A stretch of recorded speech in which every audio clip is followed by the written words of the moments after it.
যখন আমাদের সাথে কোনো ধরনের অপরাধ হয়, তখন সর্বপ্রথম আমরা ভাবি যে পুলিশের দ্বারস্থ হয়ে অপরাধীদের বিরুদ্ধে নালিশ করা, অর্থাৎ নিকটবর্তী থানায় গিয়ে অপরাধীদের বিরুদ্ধে এফআইআর করা।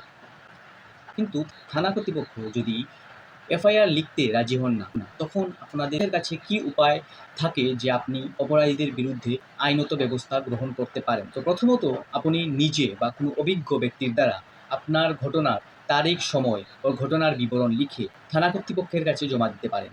যদি থানা কর্তৃপক্ষ কোনো ধরনের পদক্ষেপ নেন না, তখন আপনি আপনার জেলার এসপি অফিসে, অর্থাৎ সুপ্রিনটেনডেন্ট অফ পুলিশের অফিসে পূর্বের এফআইআরের কপির সাথে একটি মামলা দায়ের করার আবেদনপত্র নিজে গিয়ে অথবা পোস্ট অফিসের মাধ্যমে পাঠাতে পারেন। অধিকাংশ ক্ষেত্রে সুপ্রিনটেনডেন্ট অফ পুলিশের আদেশে মামলা রেজিস্টার হয়ে যায়।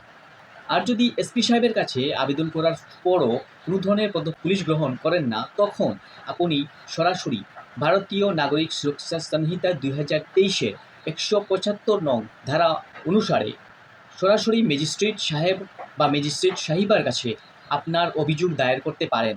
ম্যাজিস্ট্রেট সাহেব বা ম্যাজিস্ট্রেট সাহিবা আপনার মামলার বৈধতা যাচাই করে পুলিশকে আদেশ দেবেন আপনার মামলাটি রেজিস্টার করার জন্য।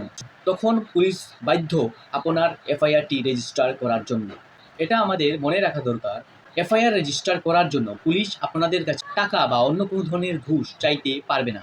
অপরাধীদের বিরুদ্ধে এফআইআর করা এটা আপনার আইনত অধিকার, নিজের অধিকারের বিষয়ে। আর এই ধরনের আইনি শিক্ষণীয় ভিডিও দেখার জন্য আমাকে ফলো করে রাখুন। এই ভিডিওটি ভালো লেগে থাকলে লাইক করে দেবেন।